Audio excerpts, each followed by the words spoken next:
Jeez, that took too long, but we got there. Jeez. The song goes a lot faster than I remember it, but, well, what are you going to do, you know? Jeez. Almost didn't even bother to do the stream because pretty beat, but did it anyway. All right, there's the link for Super Tip and the link for Douglas Nelson comic books. Won't that be nice? It can if you get one. All right. Let's go ahead and do these Nailsin rating stories.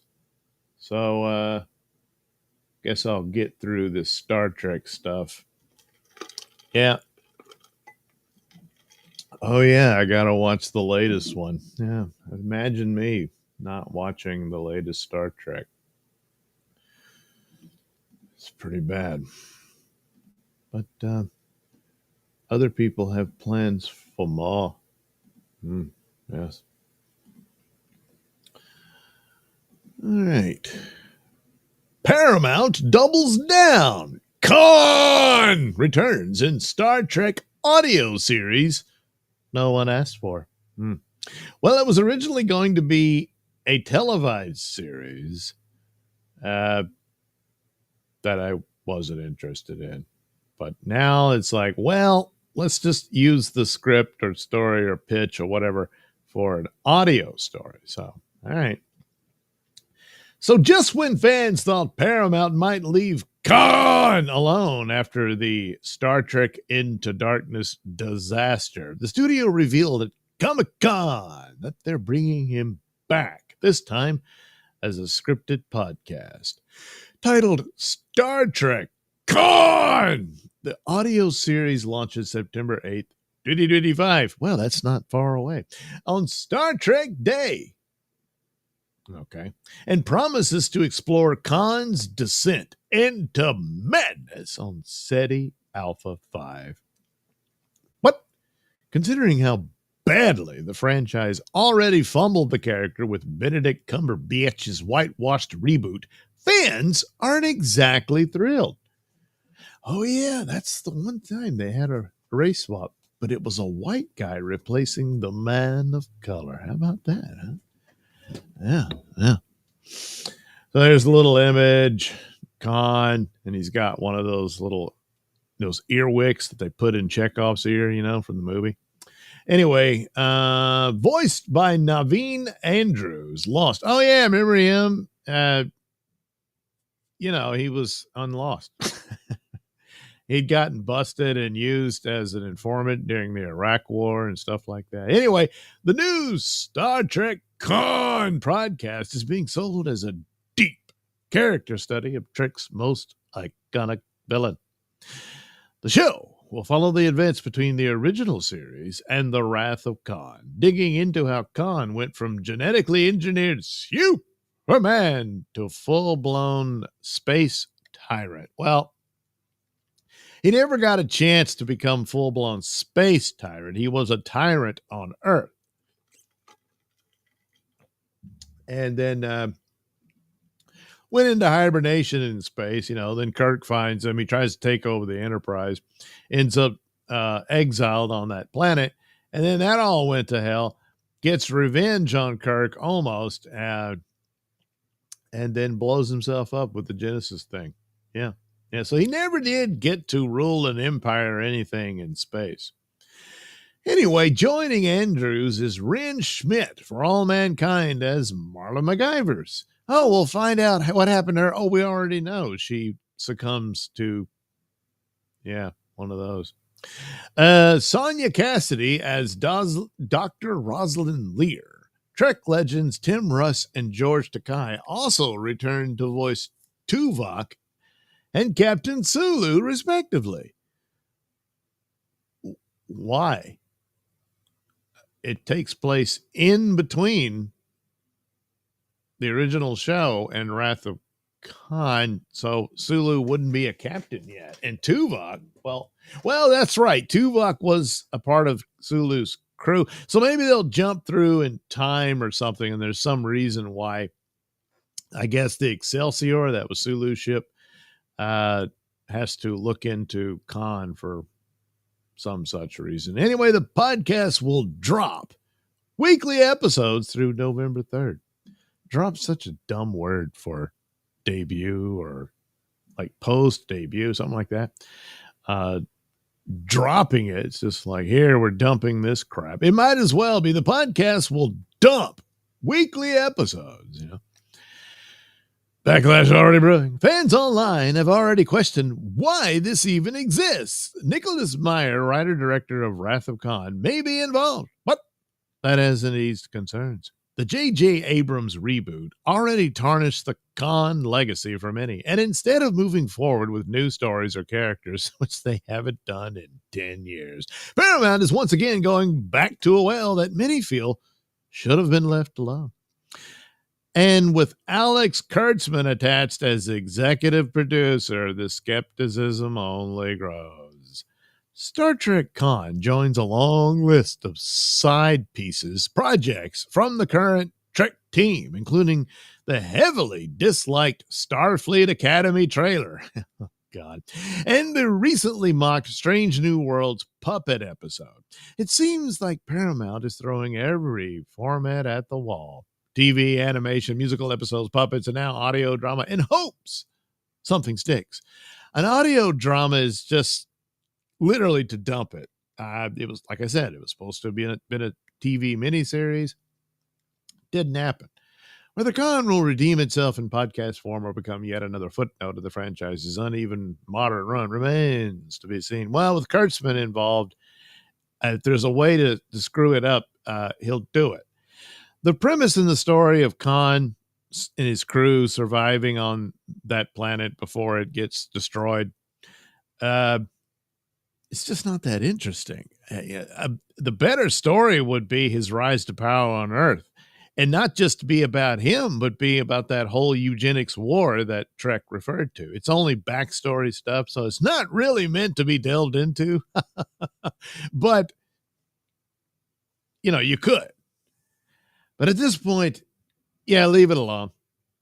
Especially with Secret Hideout and Kurtzman and all that. Oh, for God's sakes, no. Even if Nicholas Meyer wrote the original script that it's based on or something like that, I think it's time to move on. This business of constantly going to Khan, this isn't the only other time besides Into Darkness. They discussed him in Strange New Worlds. His granddaughter or great-granddaughter, whatever she is a member of the Enterprise crew in that series. Couldn't she have just been an original character? Do you ever think of that? You know? But they did this episode, and little baby Khan was in there in this facility. And it's a long-winded story, but anyway, they keep going back to it. And probably what happened was, when Abrams got to do his movie, so they got to do a sequel, and they're like, hey, who's the Darth Vader of Star Trek? There isn't one. There's Klingons, and Romulans and stuff like that. They say, oh, Khan. Yeah, Khan is the big villain for Captain Kirk. Well, not really. I mean, it was just an idea of doing a movie that revisits a character from the series. And that's what they did. And it ended up being their best movie. There's also the reality that the best of the Star Trek films remains Wrath of Khan. So let's get Khan in here. And it doesn't make any sense. It's this ass backwards ripoff of Wrath of Khan. And of course, it's doomed to failure. And for some reason, I think, what's his name? Oh, damn it. The actor they got to originally play the part, he backed out, but he was a Latino man. Now, of course, Khan, played by Ricardo Montalban, is actually supposed to be this guy from India. So they never did get it right. See, Naveed Andrews, I think he's Arab. So even he's not right. Well, whatever. But nevertheless, Yeah, Into Darkness was absolutely awful. The first movie Abrams did, 2009 Star, it's not bad. It's okay. It's got its stupid in it, but it's not bad. And then that was it. They didn't have anything else. I guess if Star Trek Beyond had been the second film instead of Into Darkness, they might have been better off. Star Trek Beyond's not that great, but it ain't as bad as that Into Darkness crap. So, what are you going to do? What are you going to do? Well, they're going to do more. Yeah. Yeah. What else have they got to do? Well, I got to change it over. All right, hang on. I'll get there. I'll get there. Jeez Louise. We don't need that. We need this. There we are. And Khan can say goodbye. Why doesn't it? The other one does. All right. I don't know. It doesn't matter. There we go. That's the one. Strange New World Season 4 teaser goes full puppet show. Yeah. Yeah. Well, it's made the rounds. Everyone's talked it over and all that. This will be for the current season is season 3. This will be the 4th season. I think this is the latest episode I haven't seen yet. But I'll whatever. So they've done musical, all that, and they keep ripping off other shows because they don't have any ideas. So now they're going to do one where they're all puppets because they think it's silly and all that. And it'll be fun. My guess is Trelane comes back and turns them all into puppets. Some dumb thing like that. It doesn't really matter. It's a dead show anyway. They've already canceled it. It'll end with a 6-episode 5th season. Probably some contractual obligation or what have you. And puppets. I guess the last episode where they ran into some zombies is actually a strange new world that they went to. Oh, and I guess that Gorn nest that they stole from, they stole it from aliens, so even that doesn't really count. Damn. Yeah, they never get to a strange new world. So, but they'll do a puppet show. So how about that? Yeah. Won't that be nice? Yeah. Sure, why not? Yeah. Yeah, I'm just vamping so I can get to the next one. Oh, is that it? I thought there was. Oh, yeah, that. Okay. Okay. Yeah, this disaster, which is,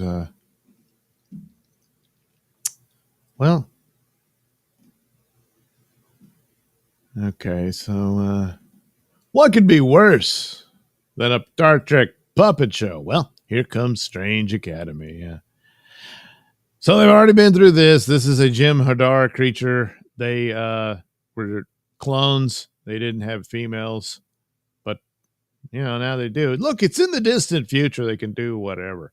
So anyway, nobody likes it. God, oh boy, yeah, the dumb show. It's a CW teenage soap opera show with the sci-fi decorations. Decorating the set, and that's it. So it's obvious that it doesn't have much. Of course, people notice the diverse cast and all that. And then here comes the villain. So what? I don't know what that's about. He's professing his love for somebody. Oh, and Holly Hunter needed work, so she's in it for her cameos. And there you go. Never did like the idea of a Starfleet Academy show.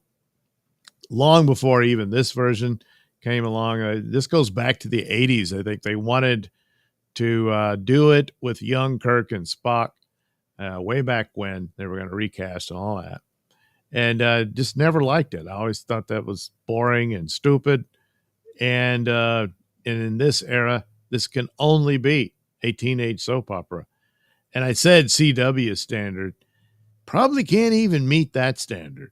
So they apparently, whatever money they had left, they blew it on sets for this thing. And it's just the last desperate fart before the whole thing collapses. I don't know. Very dubious about it. Watching Strange New Worlds for the hell of it. I don't know that I can bother with this. So their merger is going through. So I don't know. Everybody says Skydance will cancel this, but Skydance has had its hand in a lot of this Trek stuff, especially the Abrams movies. So maybe they're fine with it, but it's not making any money. And it damaged the brand that used to bring in a lot, even when it was dormant. All the merchandise would sell. Not anymore. Oh, what happened? Well, you know. So that's it for Trek. It's too bad, huh? Yeah, I guess so. Nodak says, I like hitting the like button. It's a good thing, Nodak, because like button likes being hit. Captain Infinity Time Travel Police has some celebratory emoji. Pell says, hey. They're all saying, hey. Pell was going to say he was bad from the start. Captain Infinity Time Travel Police gives the Vulcan salute symbol, whatever. Pell, hey, Nodak, salutes, thanks for notification. Pell, oh, Sulu sucks now. Well, Captain Infinity Time Travel Police Chekhov. Who the heck are you? Yeah, that was the problem in the movie. You see, even in Wrath of Khan, the film probably should have had Sulu be the captain and Chekhov was his first officer. Even though Sulu was not aboard, or at least in that episode. But, you know, theoretically, you could say maybe he was just on his break, and he just happened to catch a glimpse of Khan, and Khan saw him. And then he's like, I never forget a face. Could have worked that way, but I don't know. They didn't do it. Pell, but in that time frame, Sulu had no ship. He drove the Enterprise. Yeah, I know. It doesn't work. My guess is it would have to be some kind of flashback thing. For whatever reason. Pell, imagining, me, I guess, if Kal-El made an appearance, he'd take out the Borg, no problem. Oh, well, yeah. Pell, wasn't Data's creator kind of related to Khan Noonan Sung, and Dr. Noonan Sung? Holy crap, maybe so. I don't know. Captain Infinity Time Travel Police. Isn't Pine Kirk canonically a different person from Shatner Kirk? Yes. Yes, he is. And so is the current one in Strange New Worlds. That's a separate timeline. It's just, I don't know why people still dance around that, but it is. So it's not the same universe. Pell looks like the Louis Gossett Jr. in that movie where he calls Dennis Quaid uncle. Can't remember the name. Enemy Mine. That's a pretty good episode. Movie. And could have been a Trek episode, Freybird, insufferable. Yeah, well, they intend somebody to suffer it. And I'm afraid any Trek fans hoping for new Star Trek, well, it's a new show, but I don't know. It's as if after Section 31, someone said, hey, hold my beer. Yeah. And I guess they're gone. Oh, well, that's it for Star Trek. So Now I'll move on to the MCU. Oh boy, how are they doing? And what are their plans for the future? Well, let's take a look. Oh, they don't have any. Marvel has no plans for Deadpool 4 despite massive success.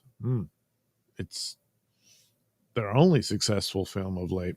Anyway, even after Deadpool Wolverine blew the doors off the summer box office, Marvel Studio still doesn't have a plan for Deadpool 4 or even a Deadpool project. That's according to Variety, which reports that the Marvel Brain Trust is feeling no sense of urgency on the long gestating Blade reboot or even a new Deadpool outing. So let that sink in. Marvel finally has a real hit on its hands, a global phenomenon starring Ryan Reynolds and Hugh Jackman, and they're just sitting on it. That's what Fonzie told him to do. While there are no official plans for another Deadpool solo film, both Jackman and Reynolds are rumored to return for Avengers Secret Wars and Avengers Doomsday. Well, I think he got it backwards. Anyway, rumors also suggest that Jackman's Wolverine could even continue in the MCU beyond Secret Wars, possibly even a part of Feige's X-Men reboot. Oh, come on. How long can this guy keep doing this? Longtime rumors have also said a Hulk Wolverine movie may happen.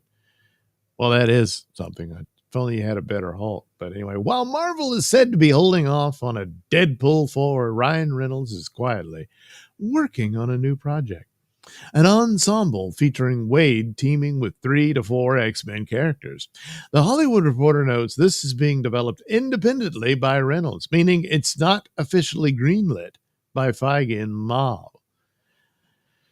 Well, that could be a problem. Fans are speculating it's an uncanny X-Force adaptation, which would include characters like Wolverine, Cable, possibly Storm, Psylocke, or Domino. Reynolds reportedly wants Deadpool to play more of a supporting role, a creative decision he believes preserves the character's edge. He's been clear. If Deadpool becomes an Avenger or an X-Man, we're at the end. That's wish fulfillment. And you can't give him that. Well, anyway, interestingly, Ryan Reynolds said he wants Wesley Snipes in a new Blade movie, but apparently Marvel passed. Why not? Instead, Kevin Feige and the Marvel higher-ups are choosing to wait, even with massive momentum on Deadpool and Wolverine, and fan demand at an all-time high. Oh, but they're the Brain Trust. They know better. And anyway, they were supposed to have developed a new Blade movie with a new actor, 6 years ago? Yeah. Okay. But well, it doesn't look promising on that end of it anyway. Jeez.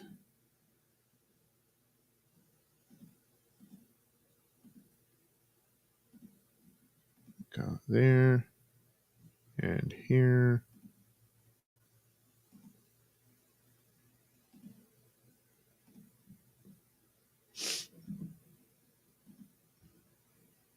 But what X-Men plans do they have? Well, Marvel going cheap with X-Men reboot, looking to cast unknowns. Same thing that Warner Brothers did with DC. Marvel's upcoming X-Men reboot apparently won't feature any major stars, at least those that make up Professor Xavier's students at the School for Gifted Mutants. According to Variety, Marvel has informed reps it's looking for younger talent rather than A-listers in order to keep the cost down, per one Hollywood agent.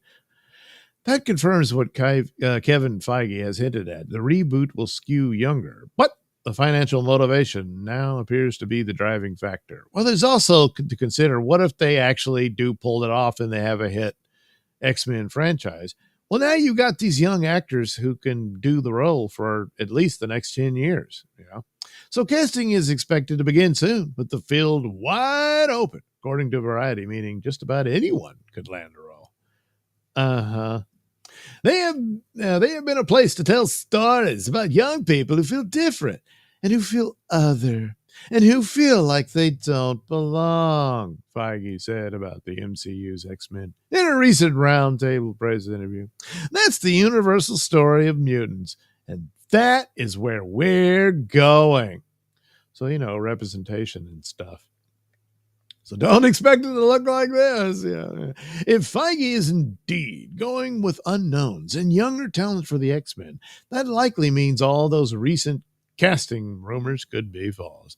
Rumors have offered a variety of actors, including Emma Stone, Timothy Chalamet, Saoirse Ronan, and even Elliot Page.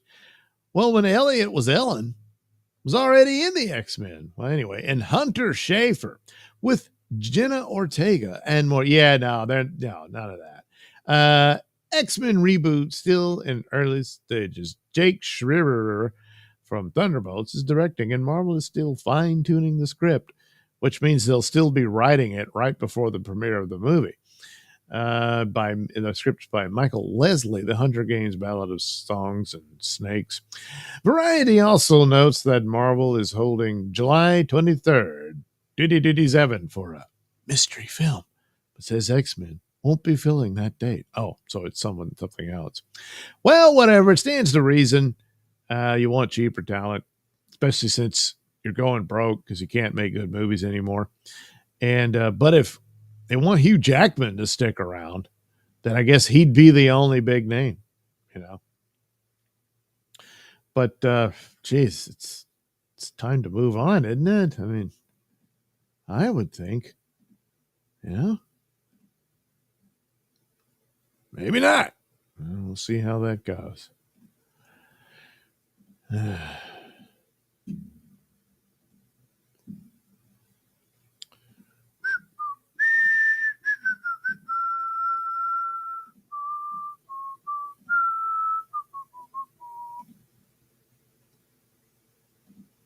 Meanwhile, this poor guy, which we touched on earlier, but anyway. Kevin Feige that's right, still in no rush on Marvel's Blade reboot. It looks like Blade is still stuck in development hell. And now Variety confirms that Marvel Studios has no urgency to move forward with the Mahershala Ali led, I can never get the guy's name right, I apologize, led reboot. Despite the movie being announced all the way back in 2019 with an Oscar-winning actor attached, and despite multiple rewrites, directors, and delays, the Marvel brass still isn't pushing the gas pedal. According to a new report from Variety, amid an industry-wide pullback on superheroes, the Marvel Brain Trust is feeling no sense of urgency on the long gestating bleed. Yeah, well, Blade reboot. Yeah. I think it was over a year ago there was a story about he was 45 when he was cast. He's now in his 50s. Yeah. So waiting for this movie to get started. So anyway, that lines up with Kevin Feige's recent excuses where he claimed he didn't want to just put a leather outfit on Ali and have him start killing vampires. That's what the Blade story is. Yeah. And that they went through multiple versions of the script before deciding on a modern day setting. Feige also blamed the delay on Marvel's pivot to producing insanely great content only. Whatever that means in the post-Endgame era. Well, it doesn't really mean great content because they haven't had any. So while Feige drags his feet, Mahershala Ali has made it clear he's waiting. When asked about the status of Blade during the Jurassic World Rebirth press tour, Ali chuckled and said, "Leave me out of it. What? Oh, so he's done. He's not doing it. Oh. But in a separate interview, he added, call Marvel. I'm ready. Let them know I'm ready. Okay, well. So what's the holdup? Maybe Ryan Gosling really is playing Marvel's new Blade. So how hard is it to do a movie about a guy who fights vampires? They just can't figure it out, even though they have a brain trust. Maybe they shouldn't trust that brain trust. Yeah. Just saying. I think that concludes. Oh, no, I got one more Marvel story. I forgot. Okie dokie. Wasn't even really expecting this to even be a consideration, but I guess it was. Whatever. Bloop. Bloop. MCU Red Hulk already canceled, says Harrison Ford. Well, I mean, they could recast Thunderbolt Ross because Harrison Ford was the recast, so they could do it if they wanted to, but why? You know, the MCU's Red Hulk looks to be a one and done. That's according to Harrison Ford, who played the big red machine in Captain America: Brave New World. You mean to tell me there was a Captain America? Yeah, it did. It came out early this year. Don't tell me you missed it.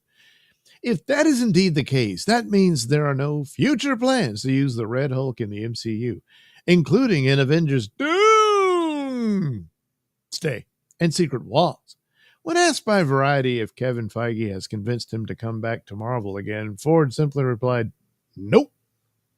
Ford's reply follows Captain America: Brave New World bombing at the box office, something Disney confirmed and named in its investor report as a loss.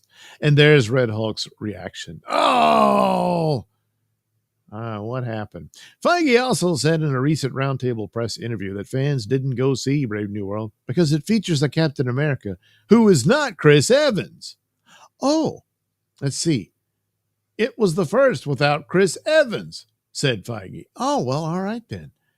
He's like, what?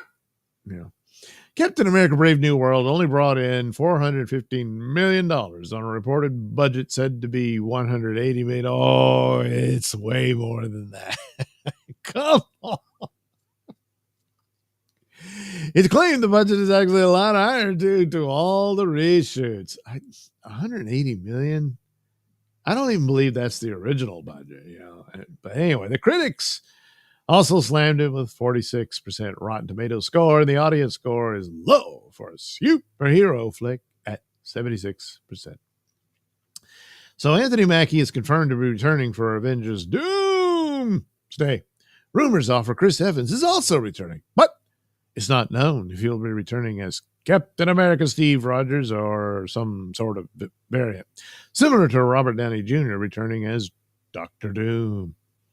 So what's next for the Hulk? Last we saw of the Red Hulk was that he was locked up at the raft. So per Harrison Ford, it seems as if Red Hulk will be stuck that way. Regarding the Mark Ruffalo version, rumors offer the Hulk will return in Spider-Man: Brave New Day, but not as the goofy Ruffalo Hulk, as none other than the Savage Hulk. Yeah, because nobody wants, Hulk bro. I mean, by then he'd probably have the beard and the man bun and everything. Nobody wants to see that. Not even Spider-Man. Even Spider-Man would be, oh, gross, I don't want to see that. And that's what gets him all mad. He goes up to him and cuts his man bun off and Hulk, And that's how he goes back to being a dumb savage again. But that's the best Hulk, I mean. Interesting enough, the Hulk having an intellect lines up with the original Secret Wars. However, he was slowly losing his grip, and he goes back to being the rampaging Hulk, But oh boy, man, thanks to Marvel and its idiocy, the superhero movie world is in a bad... Oh, wait, I got one more. Jeez, I'm doing the wrong setup. That's embarrassing. but I'm used to embarrassment. You kind of have to when you're me. Black Panther 3 rumored for February 2028 release. Well, so you'll probably get Black Panther 3 long before you get Blade. So looks like we know exactly when Black Panther 3 is hitting theaters. On the latest episode of the Hot Mic podcast, insider Jeff Snyder said that what many suspected, that Black Panther 3 is slotted for a February 2028 release date, with production kicking off in early 2027.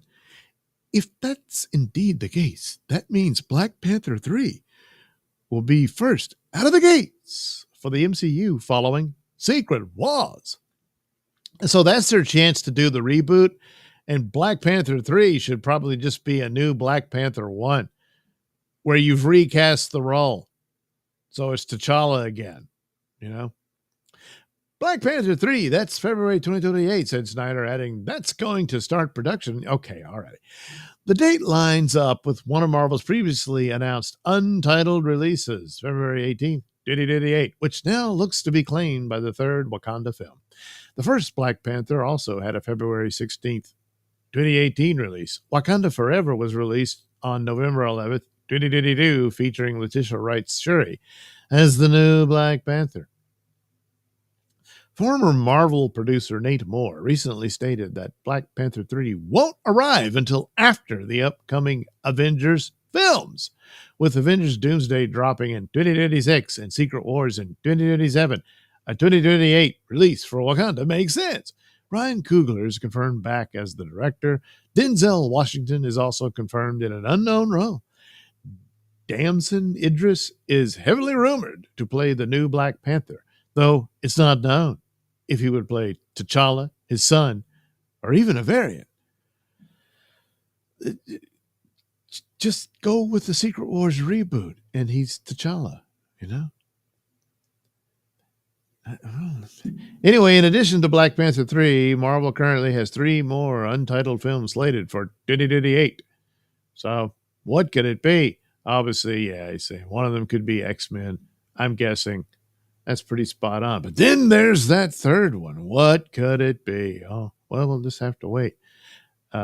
Provided MCU can survive long enough to get there.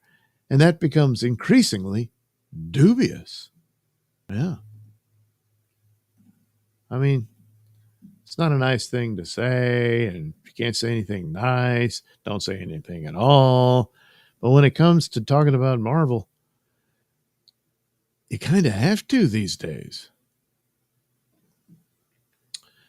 Freybird, Insufferable. Oh, yeah, I was there.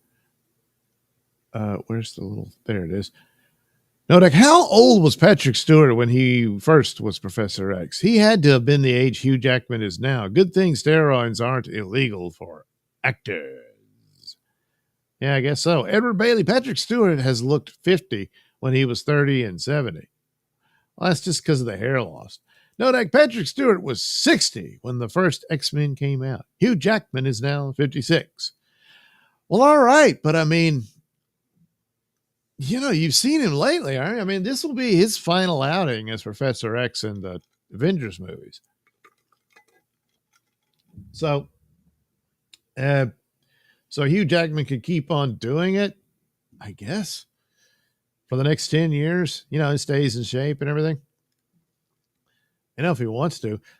But, boy, I tell you, that Logan movie really gave it a really good, closure to his story and all that, but I don't know if that's what people want to see and it gets them into the seats. I can understand the profit motive because what else have they got? You know, Edward Bailey, yep, shave his head. Hugh Jackman's head?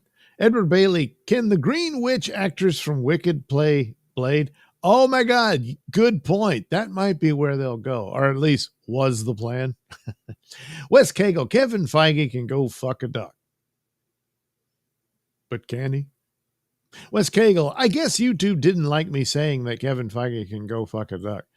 I go no XP for my comment. Oh, so they do, but I can see it here, but I guess it's not on YouTube.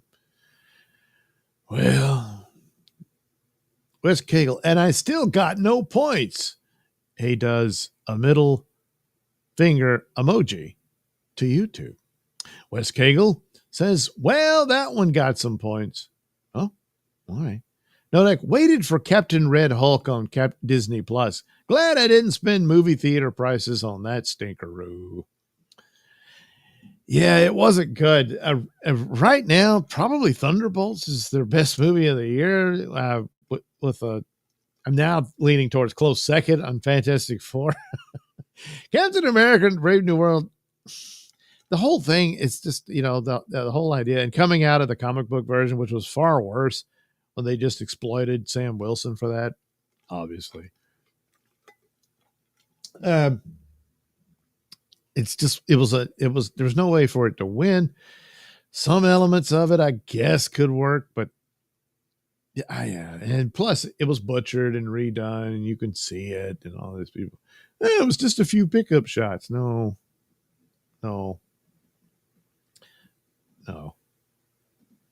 And it costs money to shoot 3 movies to make one. And I'm going with that. They shot 3 movies. Even the guy who played the leader, he said, of course, he was saying at the time for the work he did on it, he said, they've shot enough for 2 movies. And that was early on. So what are they going to do about the superhero fatigue? DC versus Marvel talks. Insider says Gunn and Russo are involved. So there you go.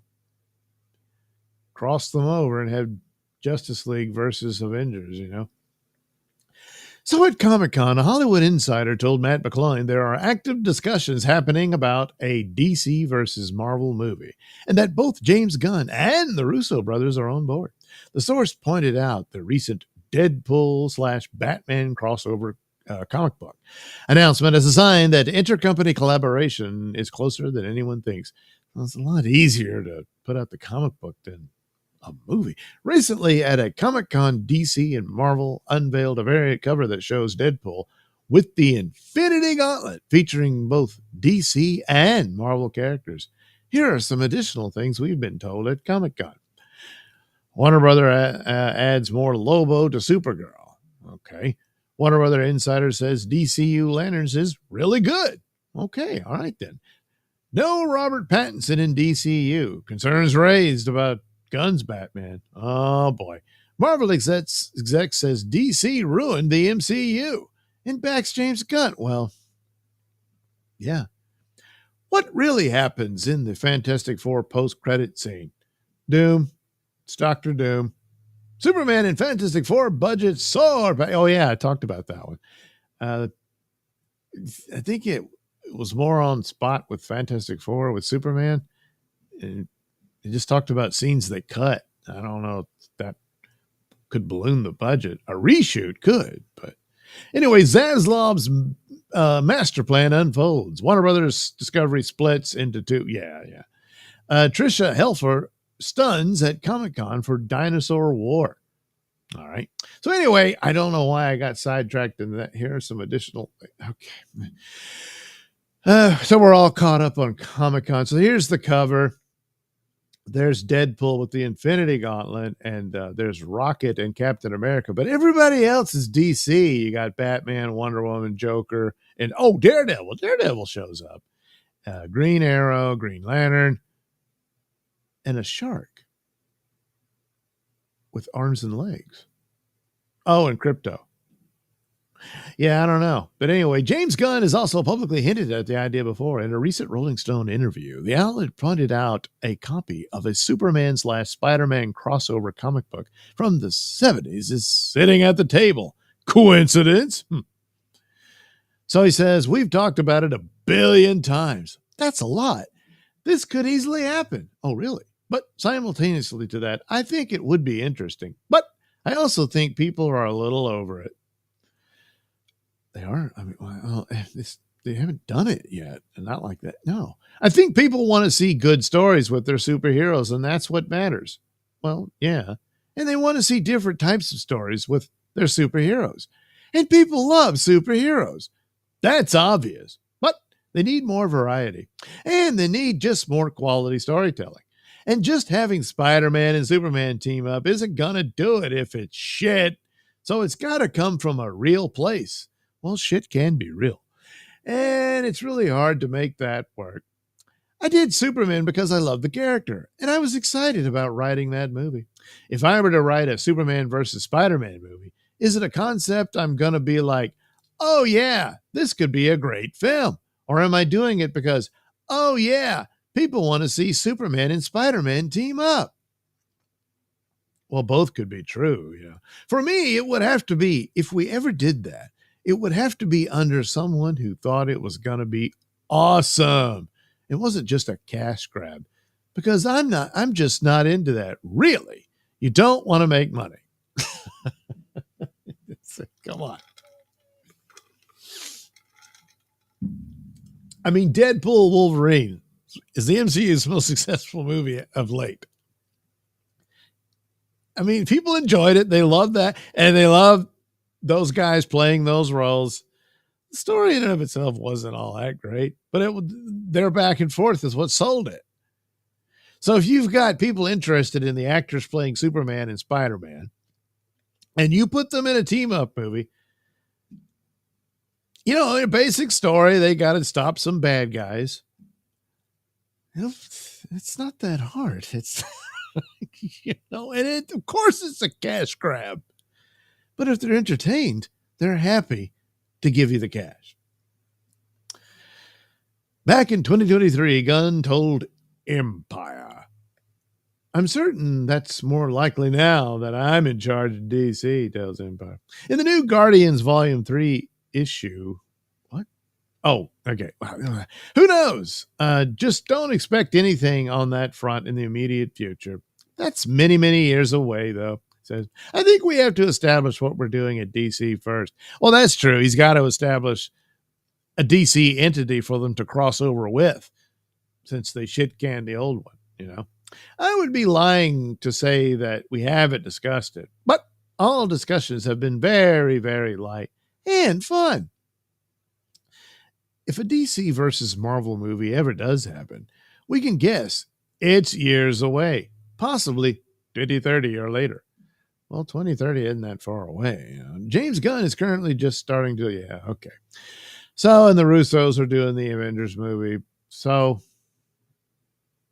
it's just a matter of rights and whatnot, and coming to an agreement on that, and then you're good to go. Would they actually have Batman versus Deadpool? See, Batman's already established in the Matt Reeves verse, so you could take that Batman and cross him over with Deadpool. No? I guess not. I don't know. But it's a thought, they need a gimmick because they're going broke on these, and they're very expensive to make. So, cash grab, yeah. You need to grab a lot of cash. Gee, do you think he really meant it? He's just not into that. Yeah, me neither. I'm into money, yes, but I don't really believe he meant it. Oh, well. Zaslav's master plan. Oh, yeah. That's one to deal with. But first, part-time planting gives a thumbs up emoji. Someone says, hey. It's part-time saying hey and says, hey, chat. Nodak says, howdy. And part-time planting says, hey to Nodak. All right. Now, this is kind of old, really. But basically, McGloin's been saying he had heard about this, that the plan was something of this nature as to what Zaslav was doing when the merger between Discovery and Warner Brothers happened. So he's, doing a victory dance on this, saying Zaslav has split Warner Brothers. Oh, yes, he just split Warner Brothers Discovery into Warner Brothers and Discovery Global. Huh. What an original name. At the time, my insiders told me Zaslav's plan was to sell Warner Brothers Discovery, hopefully to Comcast Universal, with Zaslav's plan being to split off Discovery and retain control of Discovery for himself. Well, on Monday, Warner Brothers Discovery released the following press release announcing that when the company separates in 2026, streaming and studios will make up the UB division. And outside of UB, WB, will be called Discovery Global. If things continue to go accordingly to what I've been told, says Matt, look for a bigger corporate entity to eventually take over Warner Brothers and for Zaslav to stay put with Discovery Global. But that's not how they set it up the way it is. He's sticking with Warner Brothers. Another guy is the CEO of Discovery Global. And since it's called Discovery Global, is the second company more a Discovery entity? Now, as I understand it, Discovery Global will consist of the the cable and television entities and that sort of thing, whereas Warner Brothers is just movies and streaming.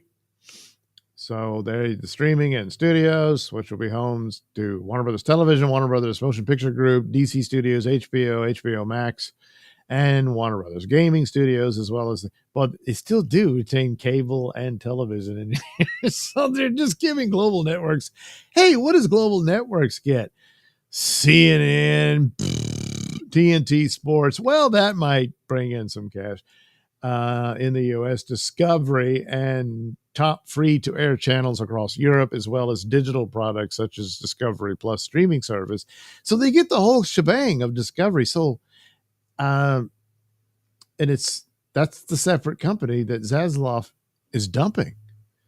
So he's not staying as the CEO of Discovery. I mean, they put this other guy in there, so he's part of Warner Brothers. So he's the CEO there, and they go through the list of all the different heads of different departments. Abdi and DeLuca are still there. Of course, James Gunn, DC, and all that. And that's the release. And then, Gunnar Windenfels. He's going to be the CEO of Discovery Global. So I suppose when all the dust settles and they do sell Warner Brothers, does that mean Zaslav gets to come back in and Gunnar steps down? I don't know. Because I'm sure the original plan, since this is coming to fruition to a point, but McCloy, with the story he heard, was you get the sale and break off Discovery after the fact. So someone else, whatever entity, Comcast, whatever, buys Warner's, and they put their guy in there, and then Zaslav goes back to Discovery, and then all this was to make the profit off of that, was to polish Warner Brothers and try to make it more appealing to make as much money off the sale as possible, and then that's it. That's what you do, which is why they were pushing DC to become something.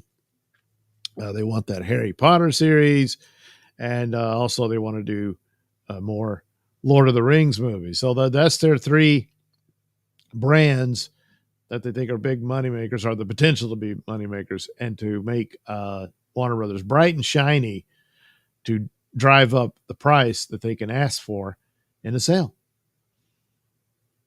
However, the company has already been split because Discovery Global is now saddled with the massive debt they've incurred with quite a few dying entities. So some of these I don't really see having much of a future.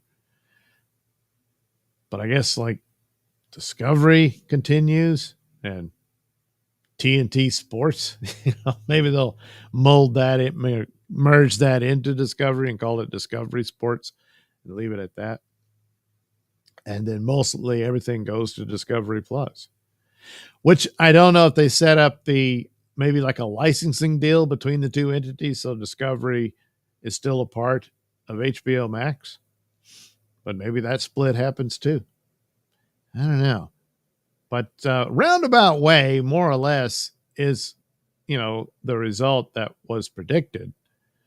It just remains to be seen as to who wants to buy Warner's. And there's been quite a few stumbles going forward and strange things like turning HBO Max into Max, then turning it back to HBO Max when the brand is HBO. I never understood that. So probably obviously not as smooth as one would have hoped, but it's really their only option.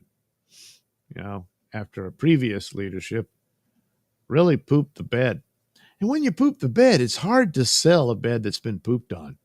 So you really have to, do the Herculean effort to clean that mess up. And that's Zaslav's job. That's what he has to do. Well, best of luck, Zaslav. Nodak says, my son and I recently watched that 2015 Fantastic Four. Oof. 85% origin story. Not much actual Fantastic Four. Yeah, it wasn't any good. Yeah. Some elements of it in comparison to the current one is a bit more Fantastic Four than the second one. It had the Silver Surfer in it. He looked like Silver Surfer. That's about it.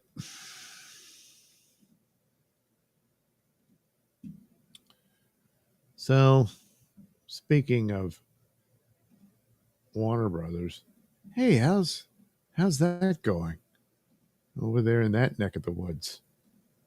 Well,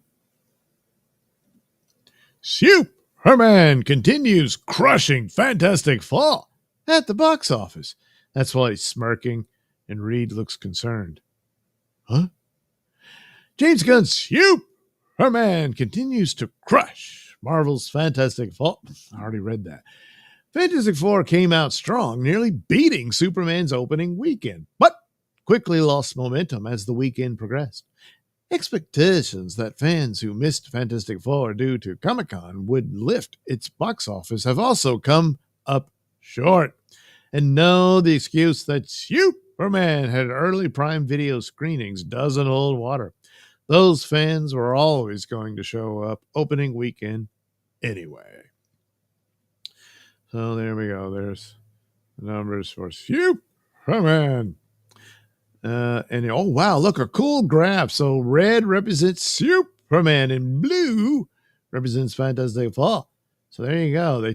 They started off, we beat Superman, and then the next day, well, it's like,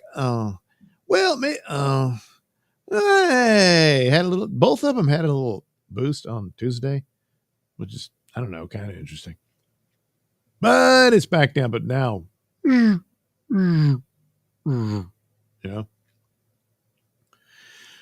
that enough for Superman overall? I don't know. But for a while there, it's like, wow, that opening day, I was kind of surprised and thought, well, I guess it probably could beat Superman. I don't know. And then, well, doesn't look like it. So still, Fantastic Four is doing better than Marvel's recent flops like Thunderbolts and Captain America Brave New World. And, yeah, well, Thunderbolts, nobody knew what that was. There's no recognizable immediate stars in it or anything like that, even though it featured characters that had been in other movies. But, that's the problem. But it is probably story-wise the best of the three. Funny how that works out. Gunn's Superman is also showing decent weekday legs. It's holding up well midweek, even outpacing the Batman during weekdays, but still trailing it on weekends. Huh. That's strange. The flick recently passed the $300 million domestic mark. Just like with Superman, international numbers for Fantastic Four aren't being updated during the week, and likely for the same reason. Both are struggling overseas. Right now, Superman sits at 214.1 million internationally after opening with 95 million. Fantastic Four opened internationally with 99 million. Take that, Superman. Worldwide grosses as of Wednesday, the Fantastic Four first steps worldwide box office is at 249,971,547 Superman, after 20 days, is at 513,790,621. Comic-Con insiders filled us in that the budgets for both movies are a lot higher than being reported. If that is the case, that means their break-even numbers are also a lot higher. Well, yeah, that's the problem, isn't it? The coming weekend will also be a big test for Fantasy Fall. Superman dropped a less than expected 53.2% in his second weekend. Estimates offer Fantastic Four will see a slightly bigger drop, possibly 55% to 60% decline. Well, that's mere speculation. We'll see, but it's not going to beat Superman. Doesn't look like it. But it's just money, you know. It should be about the story, you know. Who really cares about the money? Well, they better start caring soon, because these things cost, you know, money.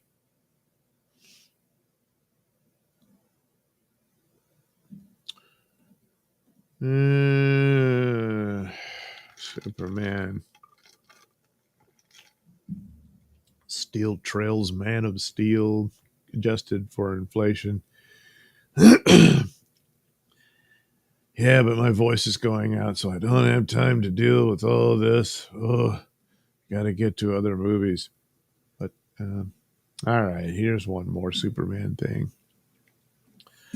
We'll do that one. And then move on to the others. And then call it a night, you know? Because it is night. Well, it's kind of morning now. Well, whatever. No Superman sequel confirms James Gunn. David Cornsweet has major role in next one. You mean Supergirl? I don't know. Shades of the DCEU. Uh-oh. James Gunn again confirms he is not developing a straight-up sequel to his Superman movie. Recall how Zack Snyder went with Batman vs. Superman following Man of Steel, failing to hit that magic $1 billion mark? Yeah.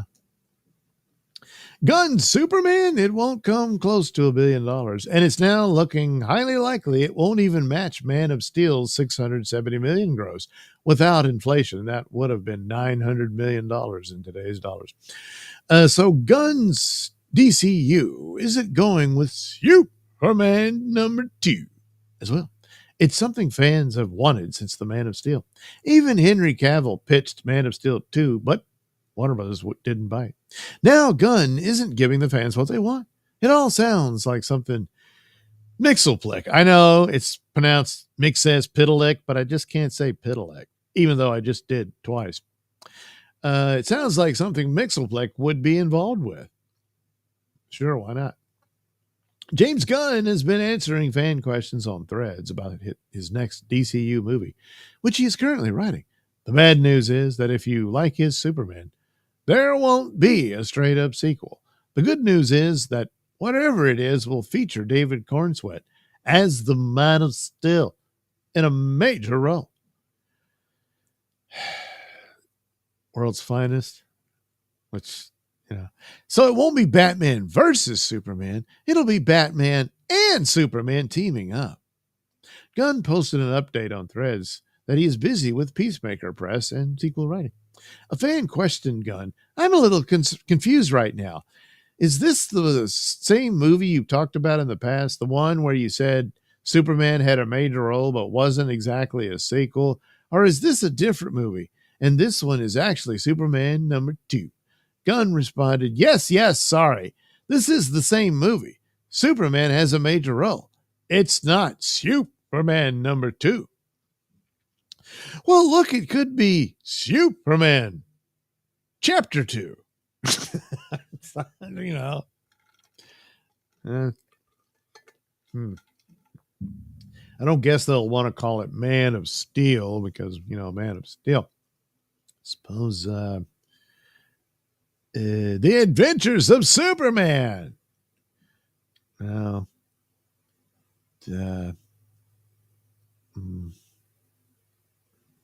Superman next movie. I don't know. Anyway, another fan question. So not a direct sequel to Superman? Gunshot back.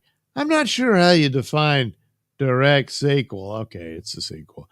I pretty much think of Peacemaker Season 2 as a direct sequel.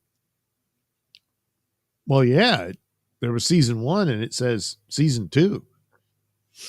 You know? Another fan asked about the announcement. Are we close to an official confirmation as to what this movie you are writing currently is? Or is that still a ways off?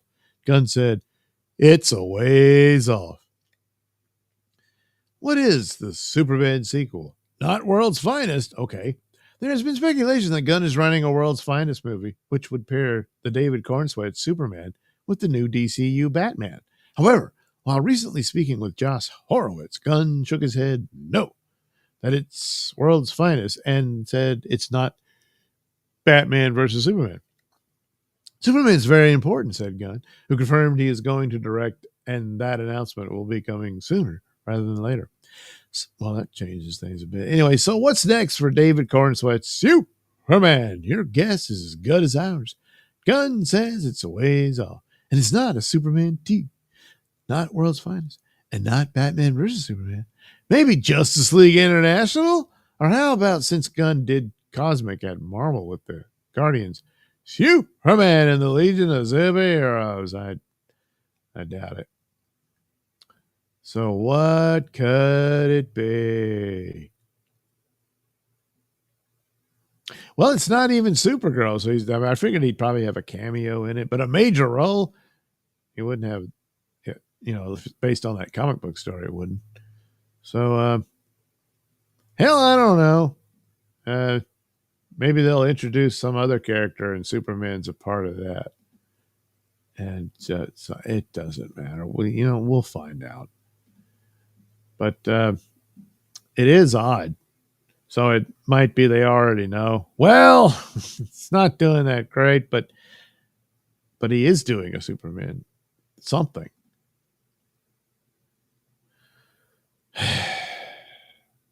I don't get these people,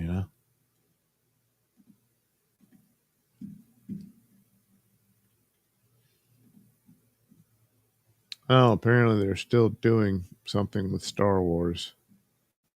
And I don't know why either, but they're doing it. Lucasfilm drops first look at Darth Maul and Ezra Bridger at Comic-Con 2025. Oh, this isn't it. No. Lucasfilm has released 2 new official Star Wars images during San Diego Comic-Con 2025. A first glimpse at Darth Maul in the upcoming animated series Maul show. Oh, I thought he was going to take on Ezra Bridger in the Ahsoka season 2. Okay, well, so there you go. There's the animated. Yeah, even though they killed him off with, Obi-Wan had to kill him on Tatooine. So, Eman or Eman, I don't know. Esfandi suited up as Ezra Bridger in Ahsoka's season number 2, which is now in production. Gee, what are the odds it'll be better than season 1? Hope springs eternal. The first image shows Darth Maul, and well, anyway, here's the picture. He had a shave, and there he is, wearing Star Wars-like outfit with a Star Wars-like background. So there you go.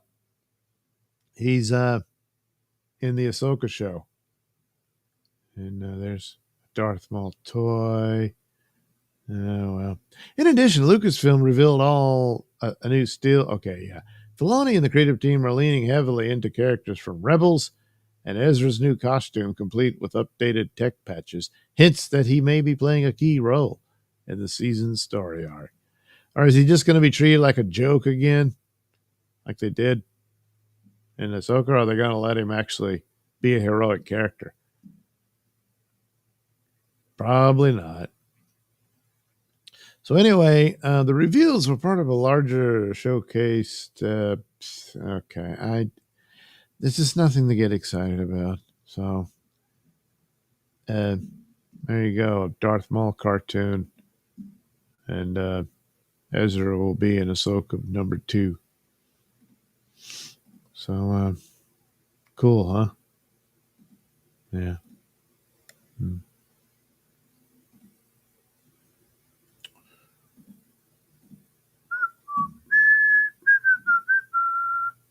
Well, that's it for the superheroes and Star Trek and Star Wars.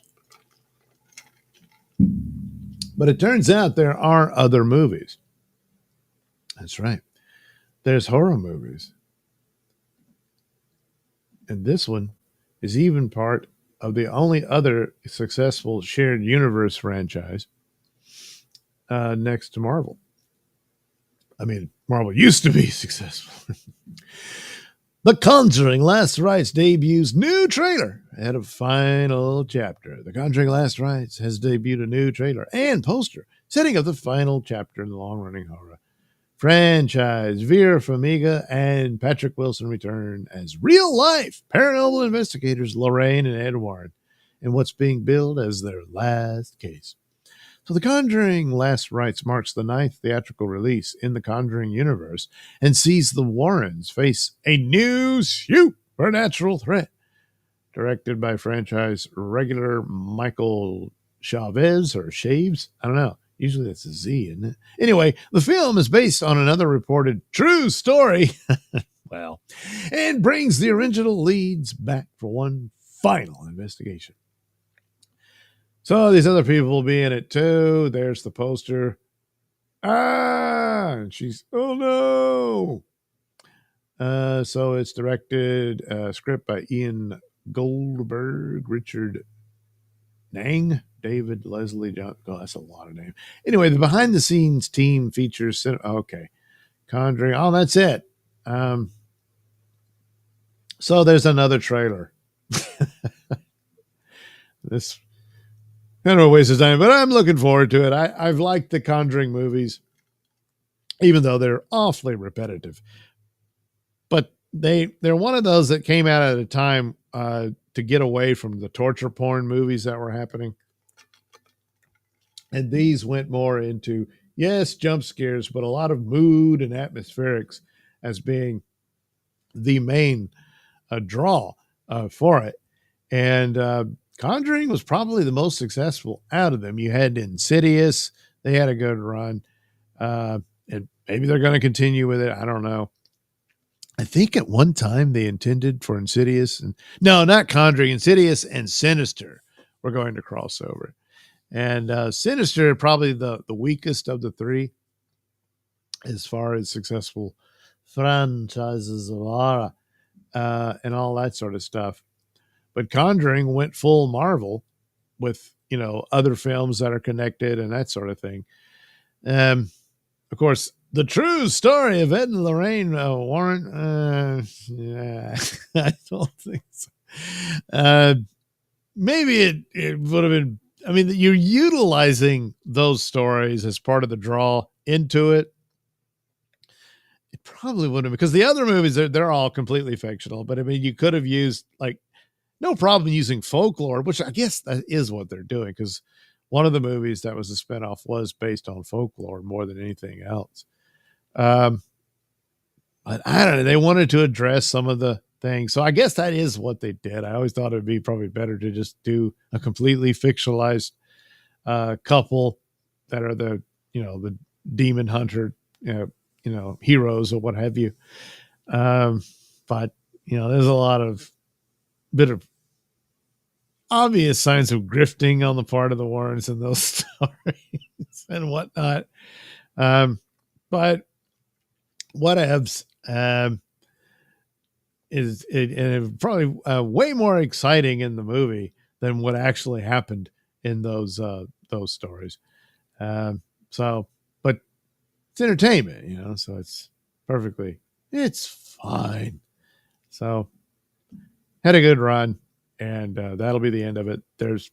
I think they're still supposed to do a television series or streaming series. I don't know if that means they recast the Warrens or if they just move on to someone else and go more into the fictionalized aspect of it where it's not based on that. Now, they talked about a Crooked Man movie based on that folklore, and certainly The Nun is completely fictional. There's really no reference or anything to any folklore or what have you from that. The Nun was featured and with the Warrens in like the second movie, I believe, as something akin to what Lorraine was taunted with or what have you, but probably nowhere near that way. But anyway, mood and atmospherics, they give a fairly okay, entertaining run. So, and they're going to give them a goodbye film. So I'll check it out.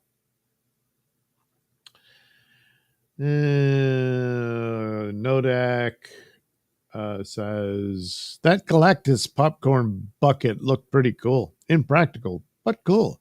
Definitely wouldn't spend the $75 they were selling it for. Good Lord. Captain Infinity Time Travel Police. A true story. Allegedly. Yeah. And one of the main stories, they only briefly touched on it, but since there's been so many Amityville horror takes beyond just the original Amityville horror movie, they probably decided to skip that one. But it's interesting to know because there was quite a bit of that in the 70s, and Amityville Horror was one of those where it opens based on a true story, at least in the trailers and stuff. So, and The Exorcist based on a true story, and all that sort of thing. So, yeah, the whole Conjuring is based on a true story. Oh, this really happened, Joe. Makes it more exciting, But as long as you're entertained, that's all that matters.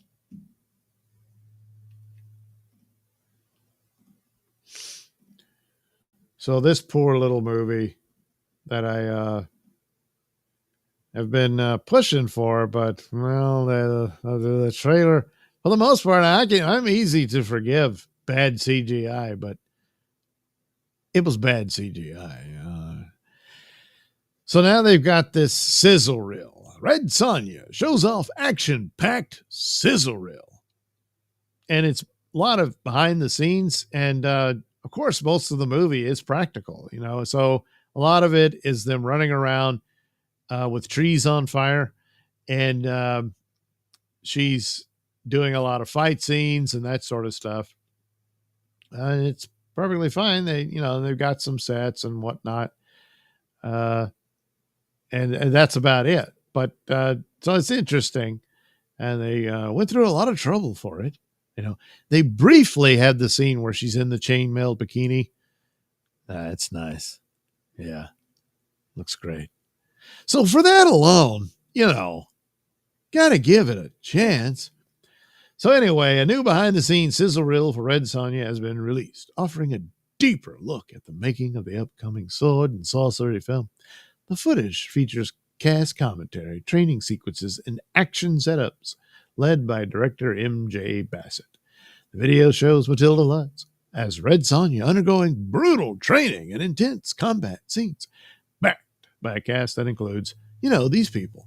In the film, Red Sonja is captured, chained, and forced to fight for survival.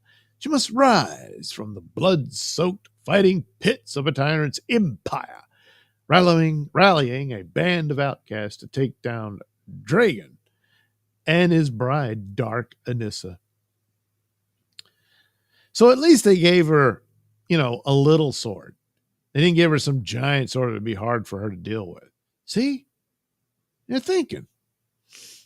Red Sonja will premiere in theaters nationwide for one night only on August 13th, 2024, with digital and on-demand release following on August 29th. Good Lord, one night only? I thought it would be in theaters. Oh, man. It struggled to get distribution and all that. And I don't know. So, blink and you'll miss it, and most will. So, that's too bad. It probably stinks, but you never know. It could just be dumb fun. And if it's dumb fun and she's in the actual chainmail bikini, I just didn't think they would do that. And it looks to be a rather long sequence. It's when she's in the arena to do a gladiatorial fight. For the most part, she'll be in this. And in that one alone, I thought, well, at least it's silver and all that. And she keeps the bra. So, I mean, it's the closest looking to Red Sonja than you've ever seen. More than the Leslie Nielsen, Brigitte Nielsen. I mean, Leslie Nielsen as Red Sonja. So we'll see. I mean, if I can, I'll check it out and I'll let you know. Maybe, just maybe, it's the little movie that could. Probably not, though. Nodak says that dinosaur movie during the Vietnam War seems promising. Is that the one with Tricia Helfer? Is that she's in that? Yeah, sure. What the hell? You're in Vietnam. They got the war going on. And then all of a sudden, holy crap, dinosaurs. Now, there's been stories. That's another thing that's folklore where some of the soldiers claim they ran into weird creatures in Vietnam, demons and stuff like that. Yeah, there's all kinds of crap. In the Afghan war, they said they saw the jinn floating around and stuff like that. Oh, what are you doing? And who the hell knows? So, but all kinds of material from movies. See, there's stuff out there. They said, golly, all the ideas are gone. All we can do is reboot. No, there's stories. You got to get off your ass and look for them. And then you got to write them. That's too hard. Oh, okay. Well, speaking of reboots, we'll end on Bond. James Bond. Stephen Knight officially writing new James Bond movie. It's now official. Stephen Knight will write the script for the upcoming James Bond movie, which is being directed by Denis Villeneuve for Amazon. Knight, best known for creating Peaky Blinders and Taboo, had previously been rumored to be involved. Turns out the rumor was true. The announcement confirms that the new 007 project is moving forward with a fresh creative team and a new direction following Daniel Craig's exit from the role. James Bond is in the hands of one of today's greatest filmmakers, Amazon CEO Andy Jassy. Jassy said Thursday during the company's June financial quarter conference call, "We cannot wait to get started on 007's next adventure." Meanwhile, Taron Egerton has publicly ruled himself out as the next Bond. In a recent interview, Egerton said he hasn't auditioned and doesn't see himself as a fit for the role. "I think I'm too missy for that," Egerton told Collider. "I think I'm not the right fit. I really love James Bond and particularly Daniel Craig's tenure, but I think I wouldn't be good at it. And I think there's so many cool younger actors who would be great for it. I think it would be wasted on me." Probably. With Egerton out, attention continues to focus on names like Aaron Taylor Johnson, the heavy favorite, James Norton, Jimmy Norton, Tom Holland, Jacob Elordi, he's the Frankenstein monster at the moment, and Harris Dickinson.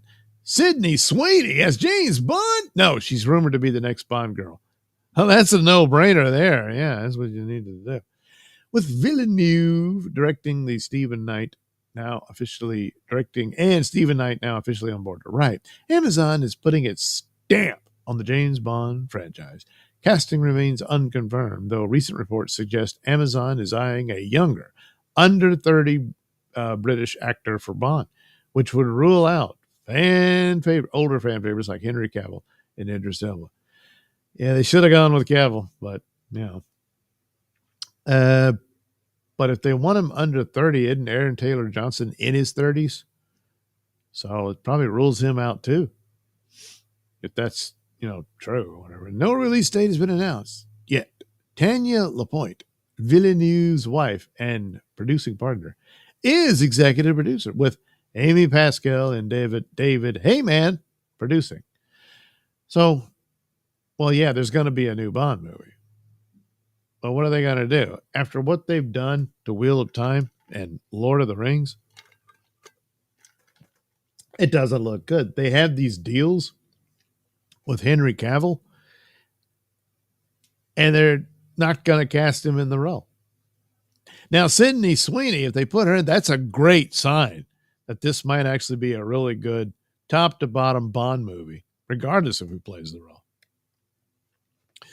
And then, so with all the backlash because of her blue jeans, if they hold true to that, because she's beautiful and popular and all that stuff, it's a no-brainer. Put her in the movie. But of course, I would have thought Cavill as Bond would be a no-brainer too. But I don't know. Anyway, he's busy with Highlander, and he's got a Voltron movie and supposed to do this Warhammer series that he wants to do with Amazon. So, he's a little busy at the moment, but still the movie hasn't even been written yet. So it seems like there would be time to sit down and say, hey, want to be Bond? Makes sense to me, but what do I know? I'm not in the movie business. I'm just some guy talking to you. And that's it.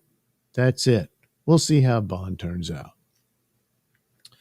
Nodak says, yes, it is. Also, Jeremy Piven, Primitive War. So he did a movie in Vietnam with dinosaurs? Or was it like other monsters or something like that? So, it's a place, not just to sit there and do more movies about Vietnam, man. Vietnam. Stuff like that, It's like, well, look, you could, look into all that weird crap and all kinds of material to exploit. Oh, yes. Well, let's see here. No. All right. No super tips. So that brings the show to a close. And we'll do it again soon. And I'll come up with other stuff. I've already got Nailsin news stories, but I thought I'd get this out of the way. Now I'm kind of wishing I'd done the Nailsin. But whatever. But I wanted to get this in the hopper before I go back to work, and I won't be able to do one. Probably. I mean, I never know. Last weekend, Saturday morning, I don't know, for some reason I had the energy and I went ahead and did one. If that's the case, I'll do one Saturday morning. But Sunday Comics will be live, and we'll do that. I think I'm going to read a story that features Magno, the Magnetic Man. I don't know. We'll see how that turns out. What's this? Piven. Piven is also in the movie with Tracy. Oh, okay. So he's in the dinosaur Vietnam movie. Same one. Arno. Hey, Arno. I remember my time back in Nam. Yeah, but were there dinosaurs? Huh? Yeah, that's right. It could be dinosaurs. It's all jungle and stuff. I suppose dinosaurs could live there. Probably fit right in, you know, stomping around. But then it'd be rolling thunder, you know. I wonder if the pterodactyls would try to, you know, attack the planes and all that. And then a lot of the raptors would be setting off the mines, and it'd be a mess. But yeah, it'd be pretty interesting, though. Arno says, LOL. So, yeah, there we go. That's Nailsin ratings. Normally, I cut these up and make separate videos out of them for later, but I don't know. I got to figure something else out. The voice goes, I was up, did 3 hours over at Censored TV with Pat. And I don't know that I'm going to be able to do my own live streams after something like that because the voice is just ragged out and cracking and stuff. I mean, this isn't that long. This is only it's an hour and a half. So, I know what I need to do. I need to do more drawing live stream. I could do that. Just have music playing, and sure, I'll keep an eye on the chat and talk to some of it. But for the most part, I would just be drawing stuff, you know. Could do that. But then again, maybe no one would be interested. But yeah, don't really need much of a Tropic Thunder. Yeah, Tropic Thunder was one of the last great comedies before everything went to shit. Maybe maybe something like that could happen again. Let's hope. That's the kind of movie we need now. You know, all that other stuff. I don't know, but a comedy in the vein of Tropic Thunder. That would be awesome. Nodak says, I'd still be here. Well, thanks, Nodak. At least Nodak will always be here while I sit here and draw stuff. Won't that be nice? That might work. It might. Of course, if I'm exhausted, then that won't happen either. But, you know, if the voice isn't up to snuff, then I could just draw. Yeah, I think so. And, well, I'm Mr. Nailsin, so I decide what goes on the Mr. Nailsin Show. So anyway, have a good rest of your night, and we'll visit again soon in some form of fashion. Oh, wait, there's another comment. What about me, says A. Thompson. Well, you can hang out too. I mean, don't worry. You know, we'll do that. And yeah, we'll do what I just did now, but probably drawing, and we'll have a fun time doing that, and that'll be great. So if not before, I'll see you Sunday morning when I read a comic book to you, the people. Yeah.